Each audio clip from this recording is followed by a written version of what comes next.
ایک دفعہ پھر آپ کو خوش آمدید کہیں گے. بریک پہ جانے سے پہلے گفتگو جاری تھی. جناب پروفیسر ڈاکٹر حکیم عسکری صاحب تشریف فرمائے اور ان سے ہم گفتگو کر رہے تھے تاریخ کے حوالوں سے. جی پروفیسر صاحب، اب میں چاہوں گا ذرا بات کو جاری رکھیے. کچھ دیر پہلے آپ وضاحت فرما رہے تھے کہ کیا کچھ ہوتا رہا، تذکرہ کا آپ نے ذکر کیا تھا. جی تو آپ کی شاہکار جو ایک تذکرہ تصانیف میں آپ سے کی ایک شامل ہے. تصانیف میں اس کا شمار ہوتا ہے، جس جی پر اس وقت کے انہوں نے وہ نوبل پرائز کا اعلان کیا گیا تھا اور کہا تھا کہ اس کو انگریزی میں اگر آپ شائع کر دیں گے تو ہم آپ کو نوبل پرائز دیں گے. علامہ صاحب نے کہا کہ میں نے عربی اور اردو میں اس کو لکھ دیا ہے، کہنے لگے کہ ہم ان کو زبان نہیں مانتے. آپ بڑے غصے میں آئے، آپ نے کہا کہ ٹھیک ہے، اگر عربی اور اردو تم ان کو زبان نہیں مانتے تو میں انگریزی کو نہیں مانتا. آپ نے نوبل پرائز ٹھکرا دیا، اور وہ تذکرہ بڑی شاہکار کتاب ہے. علامہ صاحب کی کتب میں بہت ساری کتب آئیں، مولوی کا غلط مذہب، حریم غیب، والباب. والباب کے بعد جو ہے وہ آپ کی تذکرہ جلد اول، تذکرہ جلد دوئم. اس طرح علامہ صاحب کی کافی کتب جو ہیں وہ آئی ہیں، اور ان خاکسار تحریک موومنٹ پر سینکڑوں کتابیں لکھی گئی ہیں. جو ایک تاریخ ہے، اس کی حصہ ہے کہ ہندوستان کے فریڈم فائٹرز کی تاریخ ہے، جسے ہمارے اپنی تاریخ میں پڑھا ہوگا پہلے جب بچپن میں خاکسار تحریک کے موومنٹ کے حوالے سے ہمارے مطالعہ پاکستان میں تھا. تاریخ پاکستان میں یہ آزادی کے مجاہدین میں شامل تھا. 19 مارچ 1940 کا واقعہ صرف ایک درج کیا گیا تھا جس کے اندر وہ احتجاج کیا گیا تھا. قرارداد پاکستان جس وقت یہ پیش کی جا رہی تھی، خیر وہ بھی ایک الگ ہے، کبھی اس کے اوپر بھی بات کریں گے. ویسے تو اس سے چند دن قبل یہ واقعہ جو افسوسناک پیش آیا 19 تھا مارچ لاہور کے اندر. 1940 کو واقعہ ہوا تھا. انگریزوں کے ساتھ مار کا آرائی ہوئی تھی. خاکساروں کی 313 خاکساروں کا دستہ لاہور سے میں اندرون شہر سے نکل رہا تھا، اور انہوں نے شاہی مسجد کے پاس ان خاکساروں کو انگریز فوج نے روک دیا، اور مسجد میں نماز پڑھنے سے انہوں نے پابندی لگا دی، جس پر خاکساروں نے احتجاج کیا. تو کرنل بیٹی نے، انگریز کرنل تھا، اس کو لیڈ کر رہا تھا فوج کو، تو اس نے اس خاکسار سالار کے منہ پہ تھپڑ مارا اور نازیبا الفاظ استعمال کیے. خاکسار جوش میں آئے اور اس نے بیلچے سے کرنل بیٹی کی گردن اتار دی. یہ سب سے بڑا ہندوستان کا تاریخ کا سب سے بڑا مارکا تھا، جو انگریزوں سے دو بدو جنگ ہوئی، اور انگریزوں نے مشین گنوں سے گولیوں کی بوچھاڑ کی اور خاکساروں نے بیلچوں سے ان کی گردنیں اتاری. یہاں انگریز کا ہندوستان سے قدم اکھڑ گئے، اور انہوں نے فوری طور پر پاکستان بنانے کے لیے جو ہے وہ آغاز کیا. اور 23 مارچ 1940 کو قرارداد لاہور پاس ہوئی، جسے قرارداد پاکستان کا نام دیا گیا. اچھا، اس میں بھی مذمتی قرارداد اس واقعے کے حوالے سے پیش کی گئی تھی.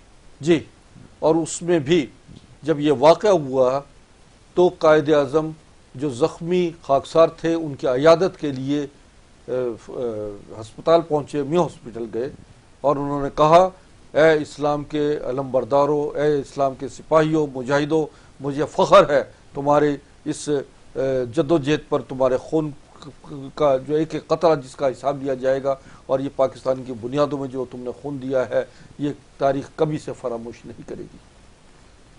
پھر یہ خاکسار موومنٹ کے اس جدوجہد نے پاکستان بن گیا اس جدوجہد میں، اور اس پاکستان کی بنیادیں آج تک خاکساروں کے خون سے رنگی ہوئی ہیں. تاریخ گواہ ہے کہ خاکسار تحریک کہ علامہ مشرقی کی جدوجہد تو تھی، وہ پورے ہندوستان کو پاکستان بنانے کی جدوجہد تھی، کہ پورا ہندوستان پر ہماری حکومت تھی.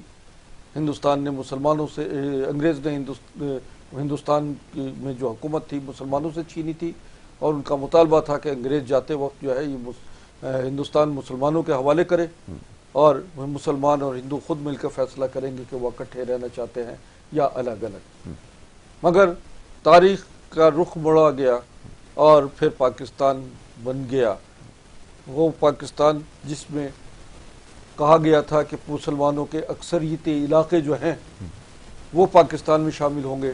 اس میں جوناگڑھ تھا. جوناگڑھ نواب محبت خان جی جب پاکستان آئے اور انہوں نے قائد اعظم سے ملاقات کی تو پیچھے سے انگریز بھارت نے فوج کشی کر دی اور جوناگڑھ پہ قبضہ کر لیا. اسی طرح کشمیر پہ جو ہے وہ بھی غاصبانہ قبضہ ہے. کشمیر پر خاکساروں نے 1948 میں افواج پاکستان کے ساتھ مل کر شانہ بشانہ کشمیر پر محاذ آرائی کی تھی. اس میں سے 90% کشمیر پہ قبضہ کر لیا تھا.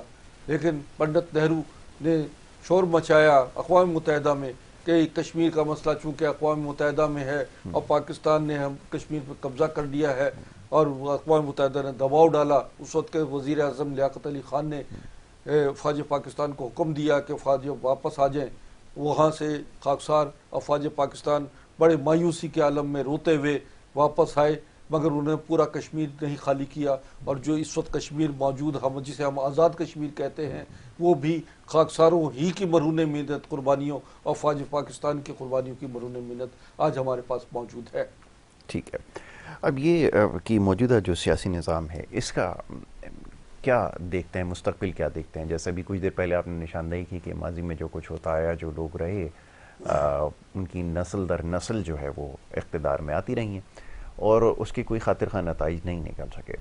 اب ایک تاریخ میں اگر جائیں تو بہت سارے معاملات ہیں جس کے بھی سوالوں کے جوابات نہیں ملے ہیں کہ جو رائج نظام ہے اس کا تعین کیسے کیا گیا، اور اس کے بعد 2 تجربات ہوئے. ایک تجربہ اتنا بھیانک تھا کہ جس کے نتیجے میں آدھا ملک آپ کو گنوانا پڑا، اور پھر دوسرا تجربہ کیا گیا. دوسرا تجربہ بالکل صحیح کہہ رہے ہیں، تجربات ابھی ہو رہے ہیں. تجربات ابھی بھی ہو رہا ہے. میں وہی علامہ مشرقی کی پیشو گوئیاں جب پاکستان بنا تو علامہ مشرقی نے کہا تھا کہ پاکستان بنتے وقت کہ اگر اس ملک کو حاصل کرنا ہے تو دیکھو 10 لاکھ جانیں قربان ہو رہی ہیں، 10 لاکھ انسانی جانوں کی یہاں سے، اور 70,000 عورتوں کی عصمتیں لوٹی ہیں جب پاکستان بنا ہے.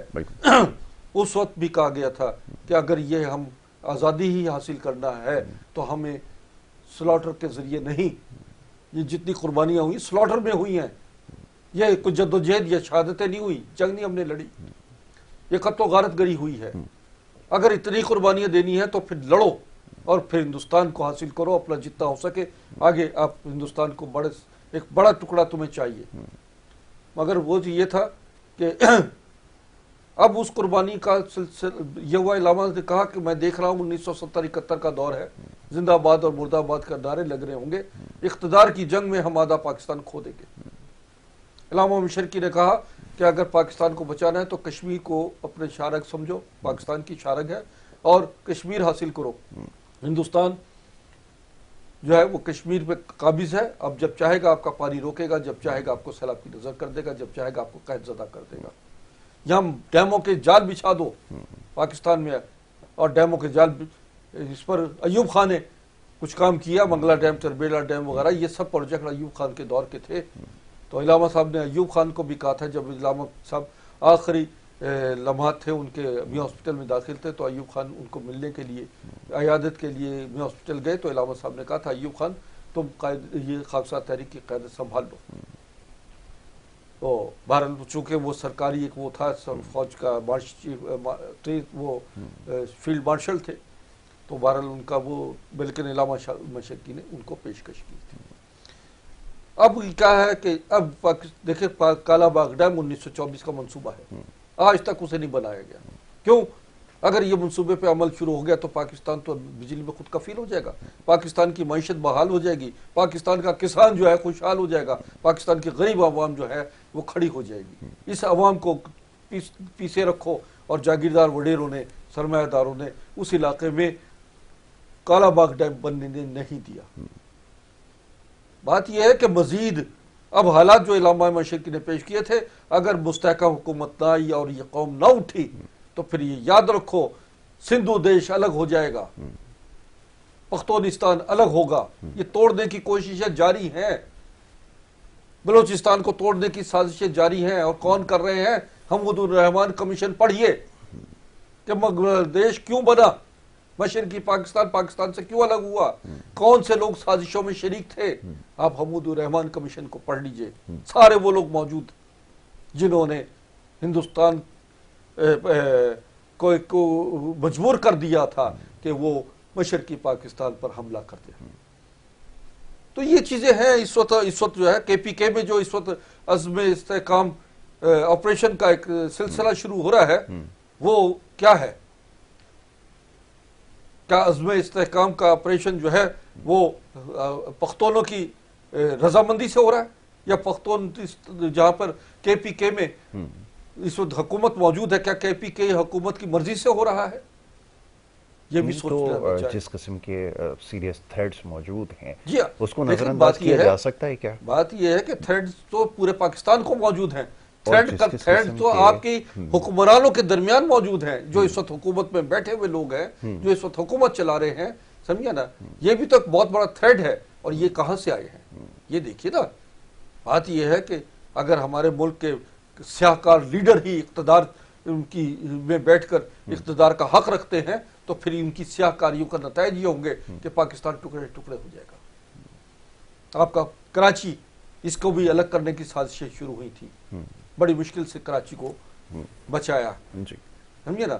اب بلوچستان میں جو ہے علیحدگی کی تحریکیں چل رہی ہیں، گریٹر پنجاب کی باتیں ہو رہی ہیں، سمجھے نا؟ سندھو دیش کی باتیں ہو رہی ہیں، تو یہ کس طرف جا رہے ہیں؟ ہمیں یہ دیکھنا ہے کہ اگر متحدہ پاکستان متحد ہونا ہے تو ایسے حکمران اس اقتدار میں آنے چاہیے جو 95% عوام جس کو لے کر آئے۔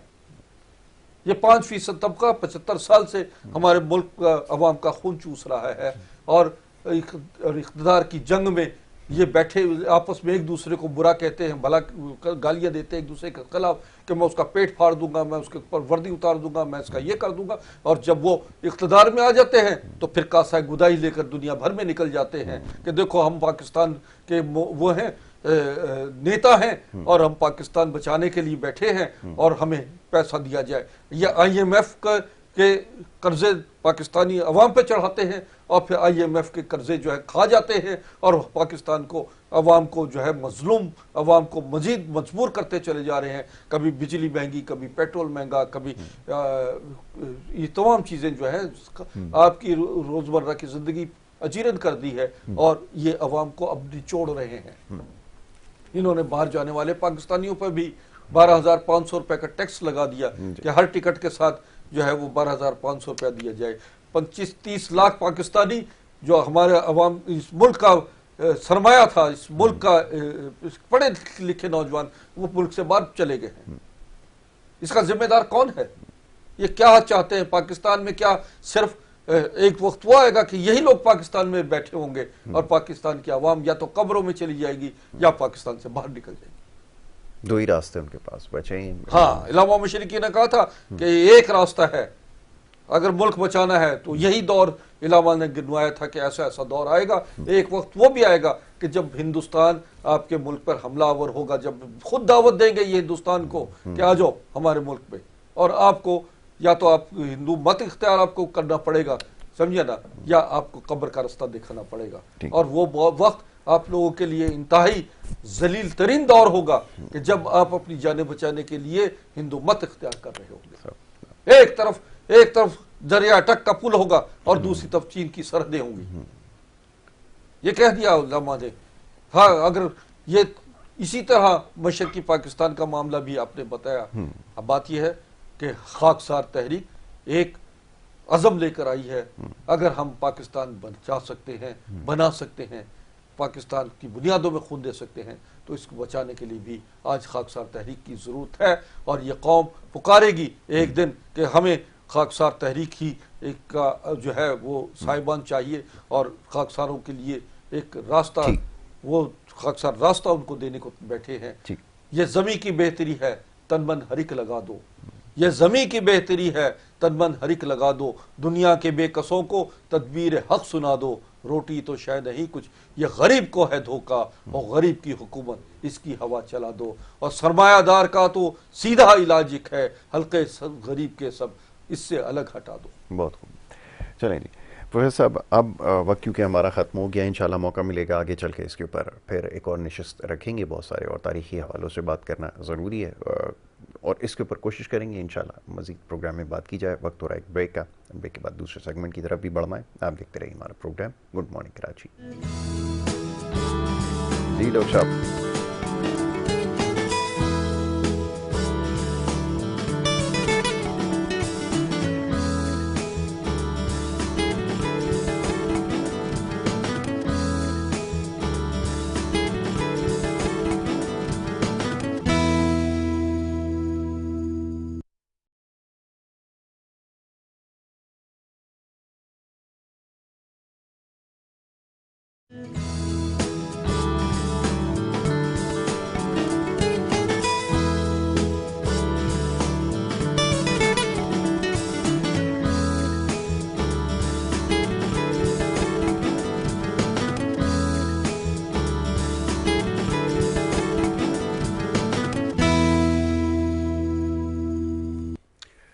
السلام علیکم، خوش آمدید، صبح خیر تمام دیکھنے والوں کو۔ پروگرام کا نام ہے گڈ مارننگ کراچی اور میرا نام ہے محمد یاسر۔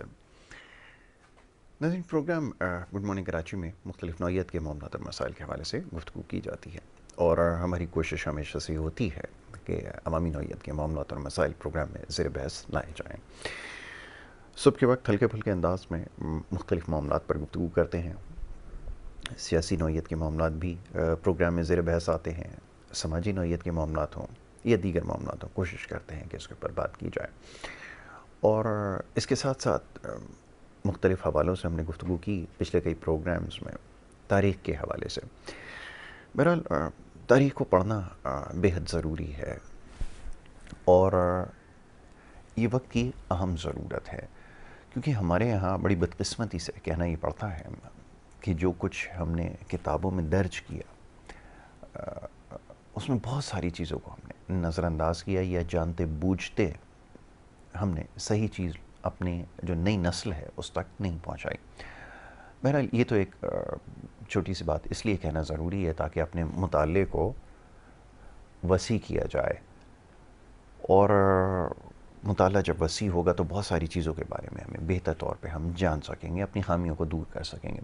اس بات پہ بہت زیادہ زور دیتے آئے ہیں اور کوشش کرتے ہیں کہ اس کے بارے میں بات کی جائے، اور اس کے ساتھ ساتھ یہ بھی ضروری ہے کہ صحیح بات ہم سمجھنے کی اس وقت کوشش کریں۔ تو بہرحال یہ تمام معاملات ہیں جس کے اوپر ہم نے گفتگو کی، تاریخی حوالوں سے ہم بات کرتے رہے۔ آج موقع ملا اسی حوالے سے پروگرام میں گفتگو کی جائے گی۔ کچھ چیزوں کی نشاندہی ضروری ہے اور کچھ معاملات کو سمجھنا بھی ضروری ہے تاریخ کے حوالوں سے۔ تو کوشش کریں گے اس کے اوپر بات کریں، اور معزز مہمان شخصیت اسٹوڈیوز میں تشریف فرما ہیں، ان سے ہم جو ہے وہ اس حوالے سے بات کریں گے۔ معزز مہمان جناب پروفیسر ڈاکٹر حکیم عسکری صاحب تشریف فرما ہیں، جو کہ نہ صرف طب کے شعبے سے وابستگی آپ کی ہے، ٹاک بیک بند کر دیں بھائی پلیز، میرے کان میں بہت تیز آواز آ رہی ہے، شکریہ۔ تو نہ صرف طب کے شعبے سے آپ کی وابستگی ہے، بلکہ اس کے ساتھ ساتھ آپ ایک موومنٹ جو قیام پاکستان سے قبل بر صغیر میں جس نے مسلمانوں کے لیے کام کیا، خاکسار تحریک، اس سے آپ کی وابستگی ہے، سینئر مرکزی نائب صدر بھی ہیں، آج ہمارے ساتھ یہاں پہ موجود ہیں، ان سے ہم کچھ گفتگو کریں گے، تاریخ کے حوالوں سے بھی بات ہوگی، اور اس کے ساتھ ساتھ تنظیمی جو مصروفیات ہیں اس کے اوپر بھی بات کریں گے۔ معزز مہمان کو خوش آمدید کہتا ہوں، بہت شکریہ، بڑی نوازش آپ کی پروگرام میں وقت دینے کے لیے۔ پچھلے پروگرام میں بڑی کھل کر گفتگو ہوئی، بہت سارے معاملات پر ہم نے بات کی، ملک کی جو سیاسی صورتحال ہے یہیں سے پہلے گفتگو کا آغاز کرتے ہیں، اور اس کے بعد پھر دیگر سوالوں کی طرف میں آؤں گا۔ اب جیسے میں نے ابھی تذکرہ کیا کہ کیونکہ تاریخ سے ہماری جو وابستگی ہے جس قسم کی اور جس طرح کی تاریخ ہمیں پڑھائی گئی ہے، بہت ساری چیزیں ہم نے شاید جانتے بوجھتے نظر انداز کی ہیں تاکہ نوجوان نسل جو ہے اس سے دور رہے، حقائق کا ان کو صحیح طرح سے علم نہ ہو۔ یہ بڑی بدقسمتی ہے جب قوموں کی جو بنیاد ڈالی جائے اور اس طرح کے اگر معاملات ہوں تو کوئی ایسی مثال نہیں ہے ان قوموں نے جنہوں نے ترقی کی ہو یہ سب کچھ کرتے ہوئے۔ بہرحال اب ذرا یہ بتائیے گا، یہ ملک کی جو اس وقت سیاسی صورتحال ہے اس سے لوگ بہت زیادہ بدظن ہو چکے ہیں، اب ایسا کر دیا گیا ہے یا سیاستدانوں کی اپنی غلطیاں یا کیا کچھ ہوتا رہا، اور کبھی بھی کوئی دور ایسا نہیں آیا جس کے اندر ہم نے کہ سیاسی ماحول کو پروان چڑھتے ہوئے دیکھا ہو۔ میں چاہوں گا ذرا اس کے اوپر گفتگو کیجیے، کیسے یہ ممکن ہو سکے گا کہ جو سیاسی جماعتیں ہیں یہ منظم ہو سکیں اور واقعتاً عوام کی فلاح کے لیے کام کر سکیں۔ سوال بڑا عام ہے، اور اکثر ہمارے اس وقت 24 کروڑ عوام یا 26 کروڑ عوام جو ہے وہ اس سوال پر بیچارے پریشان ہیں، ان کو صحیح معنوں میں جواب نہیں مل پا رہا۔ آج میری کوشش ہے میں اپنی قوم کو پورے طریقے سے اس چیزوں کو آگاہ کروں جو جن حالات سے ہم اس وقت ملک میں نبر آزما بھی ہیں، اس کے پیچھے کیا اس کے محرکات تھے، اور ہمارا مستقبل جو ہے وہ کیا ہوگا۔ ٹھیک ہے، کیونکہ ہمیشہ سے جب بھی کہیں میں نے دیکھے پروگرامز ایسے، وہاں پر موجودہ حالات پر ماتم زنی ہوتی ہے، بالکل ایسا ہی۔ سمجھے نا، فاتحہ خوانی ہوتی ہے، رویا جاتا ہے، مگر کوئی اس کا سلوشن نہیں بتاتا۔ بالکل ایسا ہی۔ خاکسار تحریک کا کام یہی ہے کہ ہم لوگ نظریاتی لوگ ہیں، ہم اس کا سب سے پہلے ہمیں سلوشن ہم تلاش کرتے ہیں جہاں بھی معاملات ہوتے ہیں، بالکل ٹھیک اور ہے. ماضی میں جھانکنا اس وقت مقصود ہوتا ہے جب اس سے کچھ سیکھنا ہم، چاہتا ہو بندہ، جی.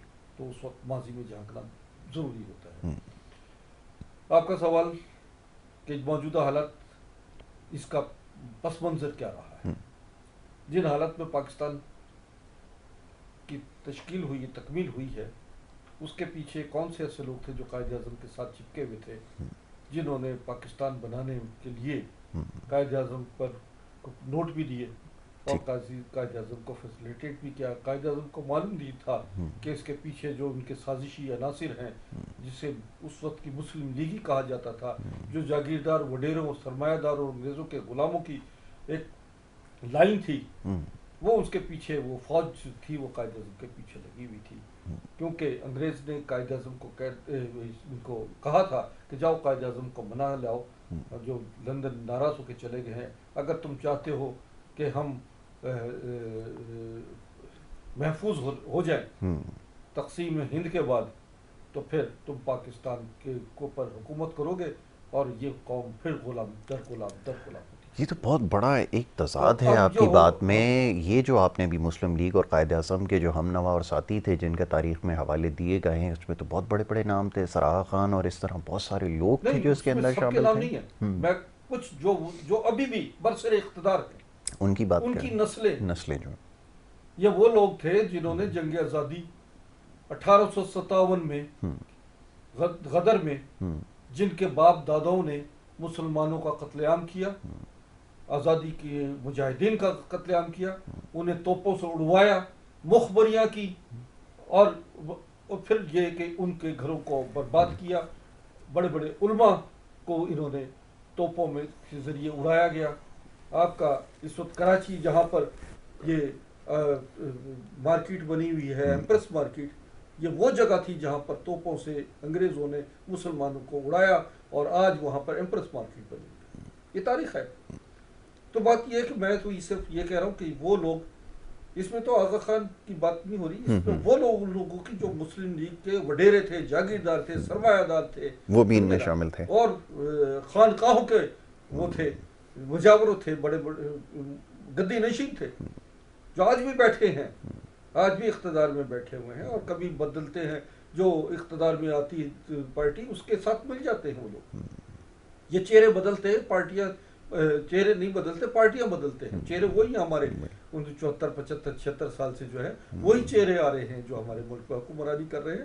ان میں تبدیلی ہونی چاہیے. یہ دیکھیں انقلاب کیا ہوتا ہے، انقلاب تبدیلی ہوتی ہے گراس روٹس لیول سے، لوگوں کو، کرداروں کو، باصلاحیت لوگوں کو اقتدار میں آنا چاہیے.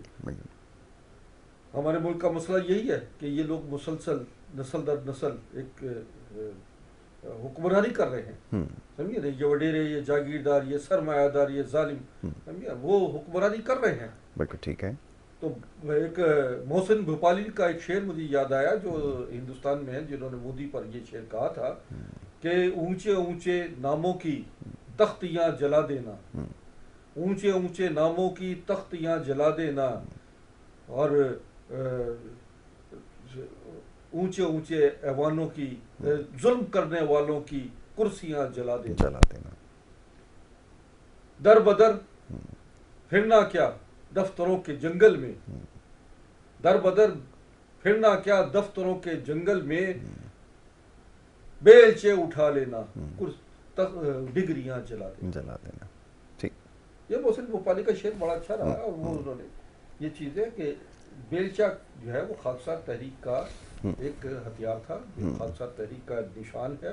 اور انتخابی اس میں انتخابات میں بھی جب خاکسار کھڑے ہوتے تو بیلچہ ہی ان کا نشان رہا ہے ہمیشہ سے. اب اس وقت صورتحال تو ہمارے ملک کی جو عوام ایک طرف کھڑی ہے، اور اقتدار میں بیٹھے لوگ، بے حس لوگ جو ہیں وہ ایک طرف کھڑے ہیں. یہ ایک پیش خیمہ بہت بڑا ہے کہ عوام جو ہے وہ مظلوم ہے، اور ظالم جو ہیں وہ اقتدار میں بیٹھے ہیں. اور جو وعدے کرتے ہیں یہ لوگ اقتدار میں آنے سے پہلے آپ کے جوتے چاٹیں گے، سمجھے نا، آپ کے پیر پکڑیں گے، آپ کو سب کچھ اپنی، یعنی یہ وہ لوگ ہیں جن کی عزت، حرمت اور غیرت ان کے پاس نام کی چیز نہیں ہے. یہ بے غیرت بے شرم، فقیر، بھکاری، ظالم اور سرمایہ دارانہ نظام کے جو جو جو کتے ہوتے ہیں نا، یہ ان سے بھی بدترین لوگ ہیں۔ میں اب کیا کہوں ان لوگوں کو؟ میں کچھ کہوں تو زبان پہ پہرے ہیں، اور کچھ کہہ بھی دوں تو سننے والے بہرے ہیں۔ علامہ مشرقی نے ایک حریت پسند، خاکسار اور جانثار ساتھی پیدا کیے تھے جو پورے ہندوستان کو پاکستان بنانا چاہتے تھے۔ ہم پر بہت سارے الزامات ہیں، آپ اس کو میں اسی الزام کی طرف آتا ہوں نا۔ اب تحریک سے جڑے جو معاملات ہیں، تاریخ کی کتابوں میں یہ لکھا گیا ہے، جو ہم نے خود تحریر کی اس میں، یہ کہ آپ کے جو سربراہ تھے وہ قائد اعظم محمد علی جناح پہ ایک اٹیمپٹ ٹو مرڈر کا ان کے اوپر ایک کیس بنایا گیا، اور پھر اس کو جس طرح سے دکھایا بھی کیا ہے۔ اب میں تو اس کا فیصلہ نہیں کرتا کہ کون صحیح ہے یا کون غلط ہے، لیکن اس کی صفائی میں کیا کہیں گے، کیونکہ یہ بھی تاریخ کی کتابوں میں، جیسے میں نے کہا، ہم نے خود درج کیا ہے۔ ذرا فرمائیں۔ بالکل، میں کہتا ہوں کہ اس وقت جو تاریخ جو ہے وہ ہمارے لیے سبق دیتی ہے۔ ہم گوگل پہ چلے جائیں، خود اس کا فیصلہ جو بامبے ہائی کورٹ نے کیا ہے، تو اس وقت جب قائد اعظم پہ حملہ کرنے والا شخص جو تھا، وہ اس کو وردی پہنائی گئی، اور اس کے بارے میں جو بامبے ہائی کورٹ کا فیصلہ تھا وہ نیشنل گارڈ، مسلم لیگ نیشنل گارڈ کا رکن تھا، اور اسے باقاعدہ طور پر وردی پہنا کے قائد اعظم پہ حملہ کروایا گیا۔ اور میرا خیال ہے کہ اس کا لنک بھی آپ کو معلوم ہے، اور اس کا فیصلہ بھی آپ خود ہی سنائیں گے، بامبے ہائی کورٹ کا۔ بالکل، اس فیصلے کے اندر بالکل جو آپ ریسرچ کریں گے تو پتہ چلے گا لیجڈلی جو یہ کیس بنایا گیا علامہ عنایت اللہ مشرقی کے اوپر، اس سے ان کو بری جو ہے وہ قرار دیا گیا، اور یہ سارے الزامات کے پیچھے کوئی ثبوت جو ہے وہ کورٹ کو نہیں مل سکا، جس کی بنیاد پر ان کو جو ہے وہ بری کر دیا گیا تھا۔ یہ فیصلے کے اندر لکھا گیا، جو کہ ابھی تک تحقیق کے ذریعے پتہ چلا ہے۔ جی، تو یہ بھی ایک الزام تھا علامہ مشرقی پہ، اور بھی کافی الزامات لگائے گئے۔ محمد خان کے قتل کا وہ بھی کوئی ثبوت نہیں ملا، اور وہ کیس چلتا رہا، خان محمد قتل کا، اور اس میں بھی علامہ صاحب کو بری کیا گیا۔ ماضی میں جس طرح انگریز دور میں لوگوں پہ پرچے کاٹے جاتے تھے، انہیں ان کا اتصال کیا جاتا تھا، انہیں پابند سلاسل کر دیا جاتا تھا، اسی طرح علامہ مشرقی کو کی کل 24 سالہ، یعنی ان کی قید و بند کے جو کاؤنٹ کیے جائیں، کبھی 2 سال، کبھی 3 سال، کبھی 4 سال، تو 24 سال زندگی کے ان کی قید و بند میں گزرے ہیں۔ بالکل۔ اور آپ کی کتب میں لکھی گئی شاہکار کتب ہیں تذکرہ کو پر نوبل پرائز کا اعلان کیا گیا تھا۔ تذکرہ عربی اور اردو میں لکھی گئی تھی، علامہ صاحب نے لکھی تھی۔ آپ بہت بڑے عالم فاضل آدمی تھے، ہندوستان کے سب سے پڑھے لکھے لوگوں کا میں آپ کا صفحہ اول پہ شمار ہوتا تھا۔ یورپی یونیورسٹیز میں آپ نے ریکارڈ قائم کیے تھے، اور bachelor scholar, regular scholar, foundation scholar کی ڈگریز جو ہیں، جو 15 سال میں مکمل ہونی تھی، آپ نے غالباً 5.5 سال میں مکمل کر دی تھی، اور ان کا یورپ کی یونیورسٹیز میں ان کا ریکارڈ آج تک دنیا میں کوئی نہیں توڑ سکا کہ 15 سالہ کورس جو ہے وہ 5.5 سال میں انہوں نے مکمل کر دیا تھا۔ تو انہوں نے باقاعدہ طور پر جب یہ تذکرہ لکھا، تو تذکرہ کے بارے میں انگریز نے کہا کہ جی آپ اس کو انگریزی میں شائع کریں تو ہم آپ کو نوبل پرائز دیں گے۔ اس وقت علامہ صاحب نے کہا کہ میں نے عربی اور اردو میں لکھ دی ہے، کہا کہ ہم عربی اور اردو کو ایک چھوٹی سی بریک مجھے لینی ہوگی یہاں پر۔ میں بریک کے بعد آپ سے یہ بات جو ہے نا وہ مکمل طور پر اس کے بارے میں گفتگو کروں گا۔ ایک چھوٹی سی بریک یہاں پر میں نے لینی ہے۔ بریک کے بعد جب واپس آئیں گے گفتگو کے سلسلے کو یہیں سے جاری رکھیں گے۔ آپ دیکھتے رہیے ہمارا پروگرام۔ مائک میں